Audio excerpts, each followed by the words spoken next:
പ്രഭാത വാർത്ത വിശദമായ റിപ്പോർട്ടുകളിലേക്ക് കടക്കുകയാണ്. ആദ്യം കണ്ണൂർ പാനൂരിലേക്കാണ് നമ്മൾ പോകുന്നത്. ബോംബ് നിർമ്മാണത്തിനിടെ ഉണ്ടായ സ്ഫോടനം, അതിന്റെ അന്വേഷണം, അതിൽ മുഖ്യപ്രതി ഷിജാലിനും പരിക്കേറ്റു എന്നുള്ള വിവരം ഇപ്പോൾ പുറത്തു വരുന്നുണ്ട്. ഒളിവിലിരിക്കെ ഷിജാൽ ഉദുമൽപേട്ടയിൽ പോയി ചികിത്സ തേടി. കൊളവള്ളൂർ സ്വദേശി അക്ഷയും സ്ഫോടന സമയത്ത് സ്ഥലത്തുണ്ടായിരുന്നു എന്നാണ് പോലീസ് വ്യക്തമാക്കുന്നത്. ഇന്നലെയാണ് ഇരുവരും പിടിയിലാകുന്നത്. സജോ ദേവസ്യ ചേരുന്നുണ്ട് വിവരങ്ങളുമായി. സജോ, എന്താണ് പോലീസ് ഏറ്റവും ഒടുവിലായി പങ്കുവെക്കുന്ന വിവരങ്ങൾ? സജോ. റിജിത്ത്, ഈ കേസിൽ അന്വേഷണ സംഘം പറയുന്ന പ്രധാനപ്പെട്ട കാര്യം, ബോംബ് നിർമ്മാണത്തിൽ നേരിട്ട് പങ്കാളിത്തമുള്ള മുഴുവൻ പേരും ഇതിനകം പിടിയിലായിട്ടുണ്ട്. അതായത് ഈ കേസിന്റെ ഏറ്റവും നിർണായകമായ ഘട്ടം പൂർത്തീകരിച്ചിരിക്കുന്നു. മറ്റൊന്ന്, ഈ കേസിൽ ഇതുവരെ കരുതിയിരുന്നത് 4 പേർക്ക് പരിക്കേറ്റിരുന്നു എന്നതാണ്. അതിൽ ഒരാൾ കൊല്ലപ്പെട്ടു. പക്ഷേ ഈ കേസിലെ പ്രധാന പ്രതി ഷിജാൽ, ഒപ്പം ഷിജാലിന്റെ സുഹൃത്തും കേസിലെ മറ്റൊരു പ്രതിയുമായ അക്ഷയ്, കൊളവല്ലൂർ സ്വദേശി അക്ഷയ്, ഇവർ രണ്ടുപേരും ഉദുമൽപേട്ടയിൽ നിന്ന് അന്വേഷണ സംഘം കഴിഞ്ഞ ദിവസം കസ്റ്റഡിയിലെടുത്തിരുന്നു. ഇരുവരെയും പാനൂരിൽ എത്തിച്ചിട്ടുണ്ട്. ചോദ്യം ചെയ്യുന്നത് തുടരുകയാണ്. ഇരുവരുടെയും അറസ്റ്റ് ഇന്ന് രേഖപ്പെടുത്തും. അതിനിടെ മനസ്സിലാക്കിയ ഒരു പ്രധാനപ്പെട്ട കാര്യം, ഈ സംഭവ സ്ഥലത്ത് ഉണ്ടായിരുന്നു ഷിജാലും അക്ഷയും. അതിൽ ഷിജാലിനും പരിക്കേറ്റു. പക്ഷേ ഷിജാലിന്റേത് നിസ്സാരമായ പരിക്കാണ്. കാലിനാണ് പരിക്കേറ്റത്. ഉദുമൽപേട്ടയിലേക്കാണ് പിന്നീട് ഇവർ യാത്ര ചെയ്തത്. അവിടെ ആശുപത്രിയിൽ ഷിജാൽ ചികിത്സ തേടി. ഈ പരിക്ക് വകവെക്കാതെയാണ് ഈ സ്ഫോടനം നടന്നതിന് തൊട്ടു പിന്നാലെ തന്നെ ഇരുവരും സംസ്ഥാനം വിടുകയും പിന്നീട് യാത്ര ചെയ്തു പോവുകയും ചെയ്തത്. ഇവരെ പിന്തുടർന്നാണ് പിന്നീട് അന്വേഷണ സംഘം കസ്റ്റഡിയിലെടുത്തത്. ഷിജാലിനെ പറ്റി അന്വേഷണ സംഘം പറയുന്നത്, ഈ ഷിജാൽ ഡിവൈഎഫ്ഐയുടെ കുന്നോത്തുപറമ്പ് യൂണിറ്റ് സെക്രട്ടറിയാണ്. ഇതിനകം മുൻപ് പിടിയിലായ പ്രതികൾ പോലീസിന് നൽകിയ മൊഴി, കുന്നോത്തുപറമ്പിലെ ഒരു ക്ഷേത്രോത്സവവുമായി ബന്ധപ്പെട്ട് 3 ആഴ്ച മുൻപ് വലിയ സംഘർഷം ഉണ്ടായിരുന്നു. ആ സംഘർഷത്തിൽ BJP അനുഭാവികളുടെ ഗ്യാങ്ങും CPM അനുഭാവികളുടെ ഗ്യാങ്ങും തമ്മിലാണ് സംഘർഷം ഉണ്ടായത്. അതുമായി ബന്ധപ്പെട്ട ഒരു കേസും പാനൂർ സ്റ്റേഷനിൽ നിലനിൽക്കുന്നുണ്ട്. അതായത് 16 പേരെ ആ കേസിൽ റിമാൻഡ് ചെയ്തിരുന്നു. അതിന്റെ ഭാഗമായി CPM അനുഭാവികളുടെ ഗ്യാങ് സംഘം ചേർന്നാണ് ബോംബ് നിർമ്മിക്കാൻ തീരുമാനിച്ചത്. അതിനെല്ലാം ആസൂത്രണവും തയ്യാറാക്കിയത് ഷിജാലാണ്. ബോംബ് നിർമ്മാണത്തിൽ പരിചയമുള്ള വിനീഷിനെയും ഷെറിനെയും ഇക്കാര്യത്തിന് വേണ്ടി നിയോഗിച്ചു. ഇതിന് പിന്നാലെ മറ്റൊരു സ്ഥലത്തും ക്ഷേത്രോത്സവം നടക്കാനിരിക്കുന്നുണ്ട്. ആ ഉത്സവത്തിന്റെ ഘട്ടത്തിൽ പ്രത്യാക്രമണം നടത്തുക എന്നതായിരുന്നു ലക്ഷ്യം എന്നാണ് പോലീസിന് ഇരുവരും നൽകിയിരിക്കുന്ന മൊഴി. ഏതായാലും ഇത് കൂടാതെ മറ്റു 2 പേരുടെ അറസ്റ്റ് കൂടി രേഖപ്പെടുത്തേണ്ടതുണ്ട്. അത് അശ്വന്ത്, വിനോദ് എന്നിവരാണ്. അവർ നിസ്സാര പരിക്കുകളോടെ ചികിത്സയിൽ കഴിയുന്ന ആളുകളാണ്. അവരുടെ കൂടി അറസ്റ്റ് രേഖപ്പെടുത്തിയാൽ ഇക്കാര്യത്തിൽ ആദ്യഘട്ടത്തിലെ പ്രധാന പ്രതികൾ എല്ലാവരും അറസ്റ്റിലാകുന്ന സാഹചര്യത്തിലേക്ക് പോകും. കൂടുതൽ പ്രതികളുണ്ടോ എന്ന് പരിശോധിക്കും എന്നുമാണ് പോലീസ് വ്യക്തമാക്കുന്നത്. ശരി, സജോ ദേവസ്യ പാനൂരിലെ സ്ഫോടനവുമായി ബന്ധപ്പെട്ടുള്ള അന്വേഷണത്തിന്റെ പുതിയ വിവരങ്ങൾ പങ്കുവയ്ക്കുകയായിരുന്നു. ഡൽഹി മുഖ്യമന്ത്രി അരവിന്ദ് കെജ്രിവാളിന് ഇന്ന് നിർണായക ദിനമാണ്. മദ്യനയ അഴിമതി കേസിൽ ED അറസ്റ്റ് ചോദ്യം ചെയ്ത് നൽകിയ ഹർജിയിൽ ഡൽഹി ഹൈക്കോടതി വിധി പറയാൻ പോകുന്നു. ജസ്റ്റിസ് സ്വർണകാന്ത ശർമ്മയാണ് ഉച്ചയ്ക്ക് 2:30 വിധി പറയുക. അറസ്റ്റ് രാഷ്ട്രീയ പ്രേരിതം എന്നാണ് അരവിന്ദ് കെജ്രിവാളിന്റെ പ്രധാന വാദം. വിവാദമായ മദ്യനയ രൂപീകരണത്തിൽ മുഖ്യ സൂത്രധാരൻ അരവിന്ദ് കെജ്രിവാളാണെന്നാണ് ED പറയുന്നത്. ആഴ്ചയിൽ 5 തവണ അഭിഭാഷകരുമായി കൂടിക്കാഴ്ച നടത്താൻ അനുമതി നൽകണമെന്ന അരവിന്ദ് കെജ്രിവാളിന്റെ ഹർജിയിൽ റൌസ് അവന്യൂ കോടതിയും ഇന്ന് വിധി പറയും.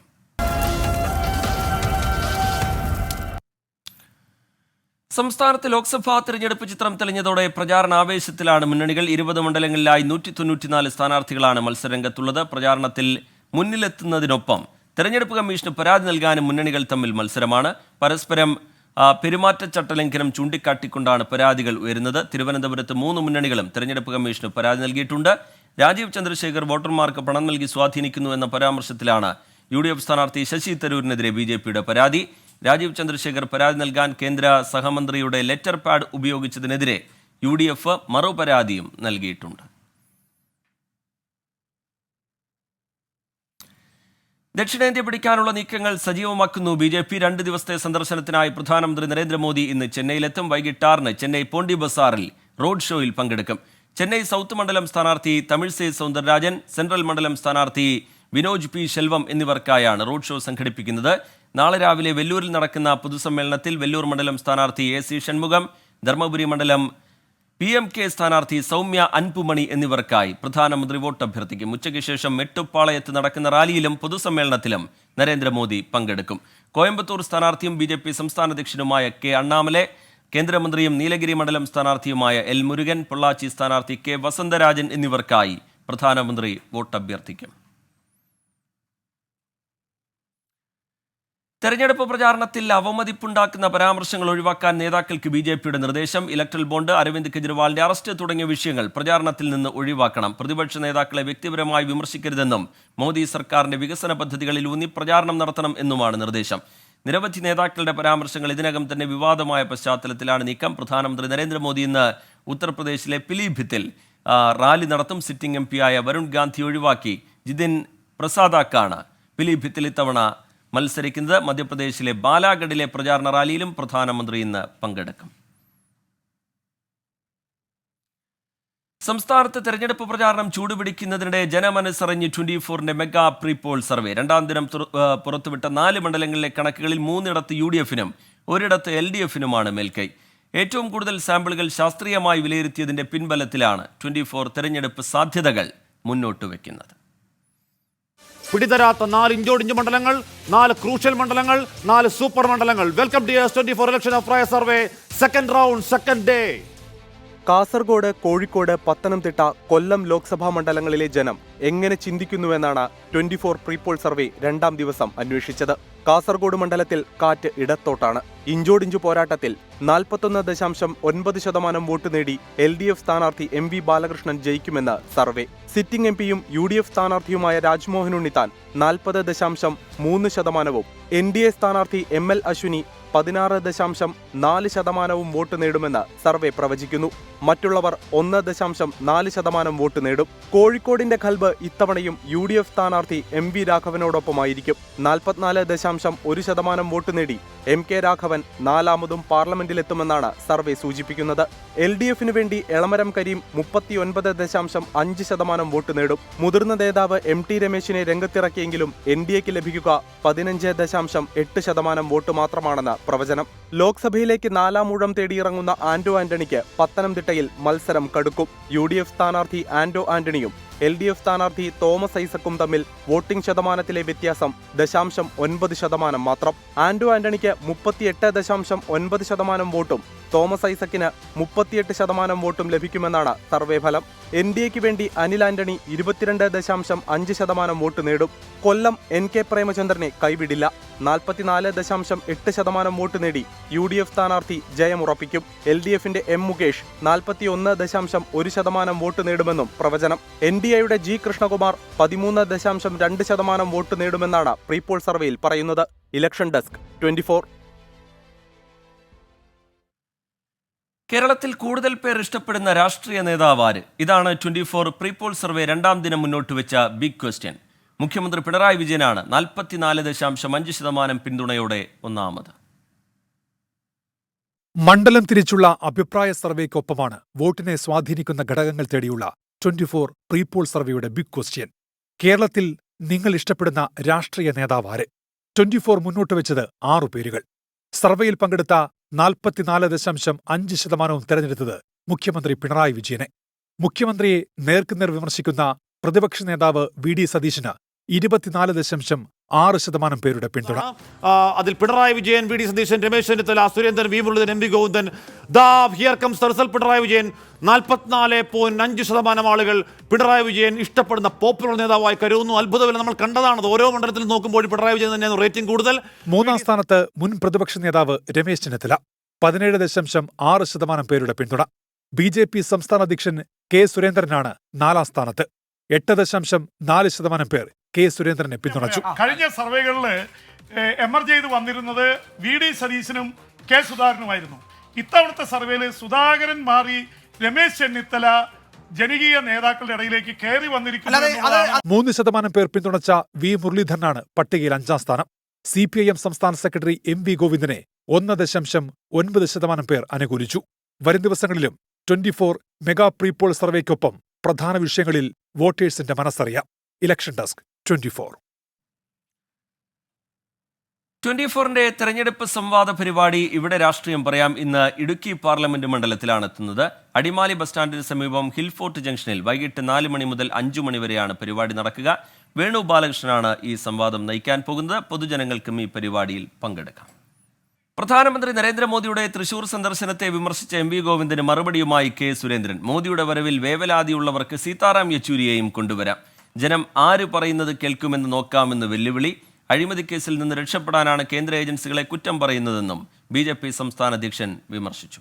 ഗോവിന്ദൻ എന്തിനാ ഇത്ര വേവലാതിപ്പെടുന്നു? മോദി വന്നാൽ ഒന്നും സംഭവിക്കില്ലെന്ന് പറയും. എന്തിന് ഇത്ര വേവലാതി? മോദിജി ഈ രാജ്യത്തിൻ്റെ പ്രധാനമന്ത്രിയാണ്. എല്ലാ സ്ഥലത്തും വന്ന് അദ്ദേഹത്തിന് പ്രചാരണം നടത്താനുള്ള സ്വാതന്ത്ര്യമുണ്ട്. സീതാറാം യെച്ചൂരി വന്നോട്ടെ, ആര് പറയുന്നതാണ് കേൾക്കുന്നത് നോക്കാം. അഴിമതി കേസുകളിൽ നിന്ന് രക്ഷപ്പെടാൻ മാർഗമില്ലാതാകുമ്പോൾ ED പറയുകയാണ്. പ്രത്യേകം അക്കൗണ്ടുകൾ CPM തുടങ്ങിയെന്ന് പറഞ്ഞപ്പോൾ ആരും വിശ്വസിച്ചില്ല. ഇപ്പം കണക്കുകൾ വന്നല്ലോ. ലോക്സഭാ തെരഞ്ഞെടുപ്പ് പ്രചാരണം ഇന്നു മുതൽ ശക്തമാക്കാനൊരുങ്ങുകയാണ് ആം ആദ്മി പാർട്ടി. ജയിലിനുള്ള മറുപടി വോട്ടിലൂടെ എന്നതാണ് മുദ്രാവാക്യം. മദ്യനയ അഴിമതി കേസിൽ ഡൽഹി മുഖ്യമന്ത്രി അരവിന്ദ് കെജ്രിവാളിനെ ജയിലിലടച്ചത് രാഷ്ട്രീയ പകപോക്കൽ എന്നുള്ള ആരോപണം ശക്തമാക്കി ഉയർത്തുകയായിരിക്കും ആം ആദ്മി പാർട്ടി ചെയ്യുക. ഇലക്ട്രൽ ബോണ്ടിൽ BJPക്കെതിരെ അഴിമതി ആരോപിച്ചുള്ള പ്രചാരണവും മുന്നോട്ട് കൊണ്ടുപോകാനാണ് പദ്ധതി. അന്വേഷണം ആവശ്യപ്പെട്ട് പ്രതിഷേധങ്ങൾ ശക്തമാക്കാനും ആം ആദ്മി പാർട്ടി ആലോചിക്കുന്നുണ്ട്. ഇന്ത്യ മുന്നണിയിലെ മറ്റു പാർട്ടികളുമായി ചേർന്നായിരിക്കും പ്രചാരണം നയിക്കുക. തെരഞ്ഞെടുപ്പ് കമ്മീഷൻ ആസ്ഥാനത്തിന് പുറത്ത് പ്രതിഷേധിച്ച നേതാക്കളെ ഡൽഹി പോലീസ് കയ്യേറ്റം ചെയ്തെന്ന് ആരോപിച്ച് പ്രതിഷേധം കടുപ്പിക്കാനൊരുങ്ങി തൃണമൂൽ കോൺഗ്രസ്. സാഗരിക ഘോഷ്, ധോള സെൻ എന്നീ വനിതാ MP-മാരെ ഉൾപ്പെടെ പോലീസ് വലിച്ചിഴച്ചു എന്നാണ് ആരോപണം. അഭിഷേക് ബാനർജിയുടെ നേതൃത്വത്തിൽ തൃണമൂൽ നേതാക്കൾ പശ്ചിമബംഗാൾ ഗവർണർ CV ആനന്ദബോസിനെ കണ്ട് പരാതി നൽകി. തെരഞ്ഞെടുപ്പ് പ്രഖ്യാപിച്ച ശേഷവും കേന്ദ്രം അന്വേഷണ ഏജൻസികളെ ഉപയോഗിച്ച് രാഷ്ട്രീയ വേട്ട നടത്തുന്നു എന്നുള്ളതാണ് തൃണമൂൽ കോൺഗ്രസിന്റെ ആരോപണം. കേന്ദ്ര ഏജൻസിയുടെ തലവന്മാരെ നീക്കണം എന്നാവശ്യപ്പെട്ട് തെരഞ്ഞെടുപ്പ് കമ്മീഷന് പരാതി നൽകി. ഒടുവിൽ ചിഹ്നത്തിന്റെ കാര്യത്തിലും തീരുമാനമായതോടെ കോട്ടയത്ത് കേരള കോൺഗ്രസുകൾ തമ്മിലുള്ള മത്സരം മുറുകിയിരിക്കുകയാണ്. LDFന്റെ തോമസ് ചാഴിക്കാടൻ 2 ലയിൽ മത്സരിക്കുമ്പോൾ UDFന്റെ ഫ്രാൻസിസ് ജോർജിന് ഓട്ടോറിക്ഷയാണ് ചിഹ്നം. 3 പ്രധാന മുന്നണികൾ ഉൾപ്പെടെ 14 സ്ഥാനാർത്ഥികളാണ് കോട്ടയത്ത് മത്സരരംഗത്തുള്ളത്. ജനകീയമായ ചിഹ്നം ലഭിച്ചതിന്റെ ആശ്വാസത്തിലാണ് കോട്ടയത്തെ UDF സ്ഥാനാർത്ഥി ഫ്രാൻസിസ് ജോർജ്. വോട്ടർമാരിലേക്ക് ചിഹ്നം എത്തിക്കാനുള്ള കഠിന പരിശ്രമത്തിലാണ് ഇപ്പോൾ UDF. ഓട്ടോറിക്ഷ ഓടിച്ചും ഓട്ടോറിക്ഷ റാലി നടത്തിയുമാണ് ചിഹ്നം ജനങ്ങളിലേക്ക് എത്തിക്കാൻ ശ്രമിക്കുന്നത്. പലയിടത്തും സ്ഥാനാർത്ഥി എത്തുന്നതും ഇപ്പോൾ ഓട്ടോറിക്ഷയിൽ തന്നെ. ഉദ്ദേശിച്ച ഒരു ചിഹ്നം കിട്ടുന്നു. വളരെ പോപ്പുലർ ആയിട്ടുള്ളൊരു ചിഹ്നമാണ്. എല്ലാവർക്കും അറിയാവുന്ന ചിഹ്നമാണ്. ഏത് കൊച്ചുകുട്ടിക്കും പ്രായമായവർക്കും അറിയാവുന്നതാണ്. എല്ലാവരും ഉപയോഗിച്ചിട്ടുള്ള, എന്നുവെച്ചാൽ യാത്ര ചെയ്തിട്ടുള്ള ഒരു വാഹനം എന്നുള്ള നിലയിൽ ഈ ചിഹ്നം കിട്ടിയതിൽ വലിയ സന്തോഷമുണ്ട്.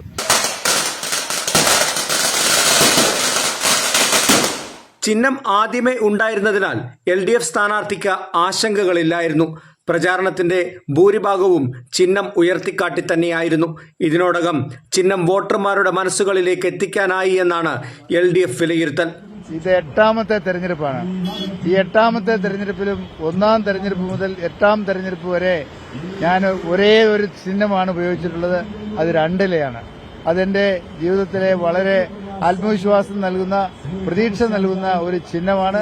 ഹൃദയത്തിൽ നന്മയുടെ കയ്യൊപ്പുള്ള പാലിക്കാവുന്ന വാക്കേ പറയൂ, പറഞ്ഞ വാക്ക് പാലിച്ചിരിക്കും.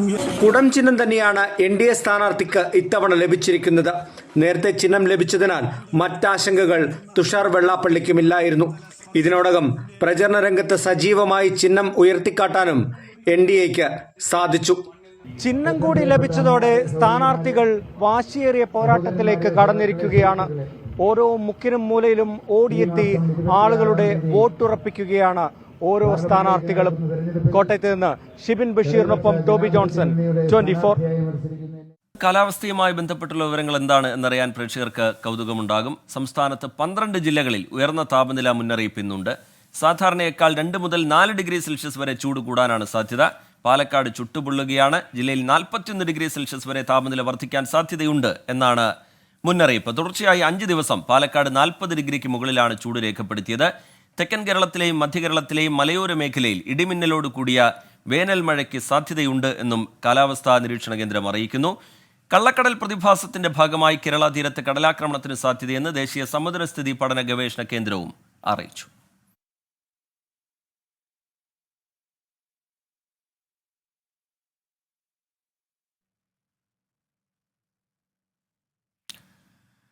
പൂക്കോട് വെറ്റിനറി കോളേജ് വിദ്യാർത്ഥി JS സിദ്ധാർത്ഥിന്റെ മരണത്തിൽ CBI അന്വേഷണം തുടരുകയാണ്. ഇന്ന് മൊഴി നൽകാൻ എത്തണമെന്ന് സിദ്ധാർത്ഥിന്റെ ബന്ധുക്കളോട് CBI ആവശ്യപ്പെട്ടിട്ടുണ്ട്. വൈത്തിരി ക്യാമ്പ് ഹൗസിലാണ് പിതാവ് ജയപ്രകാശ് ഉൾപ്പെടെയുള്ളവരുടെ മൊഴി രേഖപ്പെടുത്തുക. രാവിലെ 11 മണിയോടെയാണ് മൊഴിയെടുപ്പ് നടക്കുക. സിദ്ധാർത്ഥിനെ മരിച്ച നിലയിൽ കണ്ടെത്തിയ ഹോസ്റ്റൽ CBI സംഘം സന്ദർശിച്ചിരുന്നു. അവിടെ എത്തി തെളിവുകൾ ശേഖരിച്ചിരുന്നു. കഴിഞ്ഞ ദിവസം ആന്റി റാഗിംഗ് സ്ക്വാഡിന്റെ റിപ്പോർട്ടുകളും CBI സംഘം പരിശോധിക്കുന്നുണ്ട്. ദേശീയ മനുഷ്യാവകാശ കമ്മീഷനും ഇന്നു മുതൽ മൊഴിയെടുപ്പ് തുടങ്ങും. അധ്യാപകർ ഉൾപ്പെടെയുള്ളവരിൽ നിന്ന് മൊഴി രേഖപ്പെടുത്തും. 4 ദിവസമാണ് മനുഷ്യാവകാശ കമ്മീഷൻ അംഗങ്ങൾ ക്യാമ്പസിൽ ഉണ്ടാവുക. പൂക്കോട് വെറ്ററിനറി കോളേജിലെ സിദ്ധാർത്ഥിന്റെ മരണത്തിൽ CBI അന്വേഷണം വൈകിയതിനെതിരെ പിതാവ് ജയപ്രകാശ് നൽകിയ ഹർജി ഹൈക്കോടതി ഇന്ന് വീണ്ടും പരിഗണിക്കാൻ പോവുകയാണ്. അന്വേഷണം CBIക്ക് വിട്ട് ഉടൻ വിജ്ഞാപനമിറക്കാൻ ഹൈക്കോടതി നിർദ്ദേശിച്ചതിന് പിന്നാലെ കേസെടുത്ത് CBI അന്വേഷണം തുടങ്ങിക്കഴിഞ്ഞിട്ടുണ്ട്. ഇക്കാര്യം ഇന്ന് കേന്ദ്ര സർക്കാർ കോടതിയെ അറിയിക്കും. CBI അന്വേഷണം വൈകിപ്പിക്കാൻ സംസ്ഥാന സർക്കാരിന്റെ ഭാഗത്തു നിന്ന് ശ്രമമുണ്ടായി എന്നാണ് ജയപ്രകാശ് കോടതിയെ അറിയിച്ചിരിക്കുന്നത്. കോടതി ഈ വിഷയത്തിൽ എന്ത് നിലപാടായിരിക്കും പറയാൻ പോകുന്നത്, എന്ത് അഭിപ്രായമായിരിക്കും പറയാൻ പോകുന്നത് എന്നുള്ളത് ശ്രദ്ധേയവുമാണ് ഈ തെരഞ്ഞെടുപ്പ് കാലത്ത്. അന്വേഷണം തുടങ്ങിയ സാഹചര്യത്തിൽ ഹർജി തീർപ്പാക്കിയേക്കും. സംസ്ഥാനത്ത് സാമൂഹ്യ സുരക്ഷാ ക്ഷേമനിധി പെൻഷനുകൾ ഇന്നു മുതൽ വിതരണം ചെയ്യും. കുടിശ്ശികയുള്ളതിൽ 2 ഗഡുവാണ് വിതരണം ചെയ്യുന്നത്. ബാങ്ക് അക്കൗണ്ട് നമ്പർ നൽകിയിട്ടുള്ളവർക്ക് അക്കൗണ്ട് വഴിയും മറ്റുള്ളവർക്ക് സഹകരണ സംഘങ്ങൾ വഴി നേരിട്ടും പെൻഷൻ എത്തിക്കും. 62 ലക്ഷം ക്ഷേമ പെൻഷൻ ഗുണഭോക്താക്കളിൽ മസ്റ്ററിംഗ് നടത്തിയ മുഴുവൻ പേർക്കും തുക ലഭിക്കും.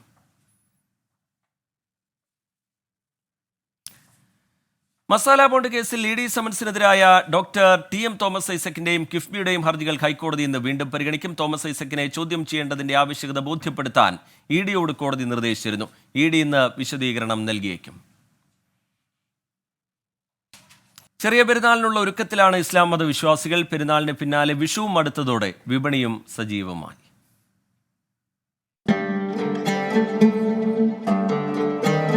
വ്രതശുദ്ധിയുടെ നാളുകൾക്ക് പരിസമാപ്തി കുറിക്കുന്നതോടെ നവീകരിക്കപ്പെട്ട മനസ്സും ശരീരവുമായി വിശ്വാസികൾ ഈദുൽ ഫിത്തറിനെ വരവേൽക്കാനൊരുങ്ങുകയാണ്. മൈലാഞ്ചി മുഞ്ചും പുത്തൻ പുടവകളുമായി ആഘോഷങ്ങൾക്ക് പകിട്ടേകാനുള്ള കാത്തിരിപ്പ്. വിഭവസമൃദ്ധമായ ഭക്ഷണമൊരുക്കി പ്രിയപ്പെട്ടവരെ സൽക്കരിക്കുന്നതിന്റെയും സാഹോദര്യം ഊട്ടിയുറപ്പിക്കുന്നതിന്റെയും ദിനം കൂടിയാണ് പെരുന്നാൾ. ആഘോഷനാളുകൾ എത്തിയതോടെ കച്ചവട സ്ഥാപനങ്ങളിൽ വലിയ തിരക്കാണ്.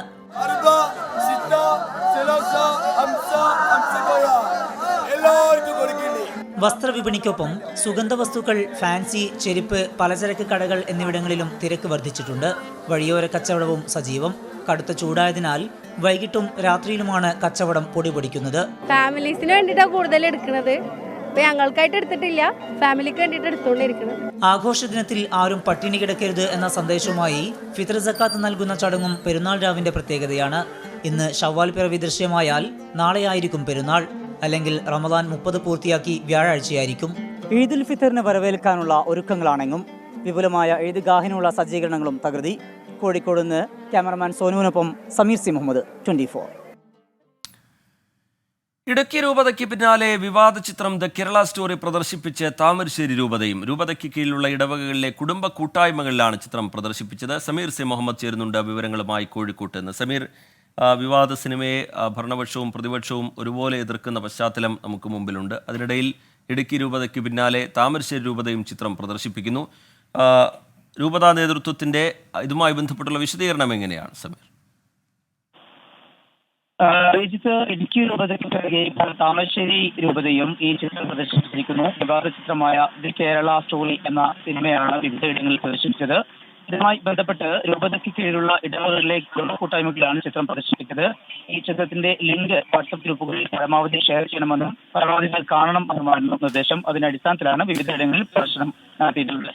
ഈ ചിത്രത്തിന് രാജ്യത്ത് നിരോധനമില്ല എന്നിരിക്കെ എന്തിനാണ് ഇതിനെ ഭയക്കുന്നത് എന്നുള്ള ചോദ്യമാണ് സഭ ചോദിക്കുന്നത്. ഇതോടൊപ്പം തന്നെ രാജ്യത്ത് തീവ്രവാദ റിക്രൂട്ടിംഗ് നടക്കുന്നുണ്ട് എന്ന് സംസ്ഥാന സർക്കാർ തന്നെ പറയുന്നു. ആ ഒരു വേളയിൽ അത്തരം സംഭവങ്ങളെല്ലാം തന്നെ പൊതുജനം അറിയേണ്ടതും അതിനെതിരെ ജാഗ്രത പുലർത്തേണ്ടതുണ്ട് എന്നുള്ള കാര്യം കൂടി പറയുന്നുണ്ട്. ശരി, സമീർ സി മുഹമ്മദ് അതിൻ്റെ വിശദാംശങ്ങൾ പങ്കുവയ്ക്കുകയായിരുന്നു. വിവാദ ചിത്രം കേരള സ്റ്റോറിക്കെതിരെ വലിയ രീതിയിലുള്ള പ്രതിഷേധം സംസ്ഥാനത്ത് ഉയർന്നുവരുന്ന പശ്ചാത്തലമുണ്ട്. അതിനിടയിൽ കഴിഞ്ഞ ദിവസം വ്യാഴാഴ്ച ഇടുക്കി രൂപത ഈ ചിത്രം പ്രദർശിപ്പിച്ചിരുന്നു. അതിന് പിന്നാലെ ഇപ്പോൾ താമരശ്ശേരി രൂപത കൂടി ആ ചിത്രം പ്രദർശിപ്പിക്കുന്നു. സമീർ സി മുഹമ്മദ് അതിൻ്റെ വിവരങ്ങൾ കോഴിക്കോട്ട് നിന്ന് പങ്കുവയ്ക്കുകയായിരുന്നു.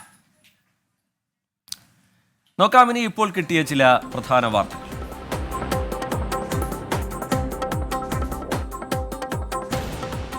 ഇടുക്കി രൂപതയ്ക്ക് പിന്നാലെ വിവാദ ചിത്രം ദ കേരള സ്റ്റോറി പ്രദർശിപ്പിച്ച് താമരശ്ശേരി രൂപതയും. രൂപതയ്ക്ക് കീഴിലുള്ള ഇടവകകളിലെ കുടുംബ കൂട്ടായ്മകളിലാണ് ചിത്രം പ്രദർശിപ്പിച്ചത്.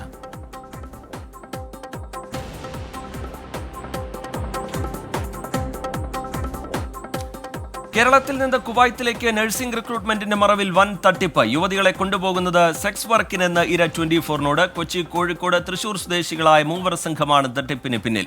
എറണാകുളം കേന്ദ്രീകരിച്ചാണ് റിക്രൂട്ട്മെന്റ്.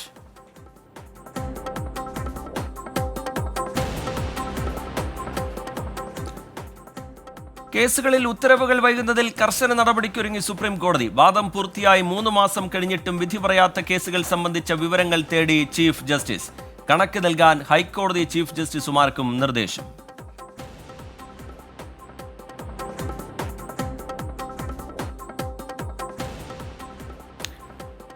പ്രഭാത വാർത്തയുടെ സമയം പൂർത്തിയാവുകയാണ്. ലോകത്തെവിടെയായാലും ഏത് സമയത്തും 24 വാർത്തകളും ഓഗ്മെന്റഡ് റിയാലിറ്റി പാക്കേജുകളും എക്സ്പ്ലെയിനറുകളും വിശദമായി കാണാൻ ഞങ്ങളുടെ യൂട്യൂബ് ചാനൽ നിങ്ങൾക്ക് സബ്സ്ക്രൈബ് ചെയ്യാം.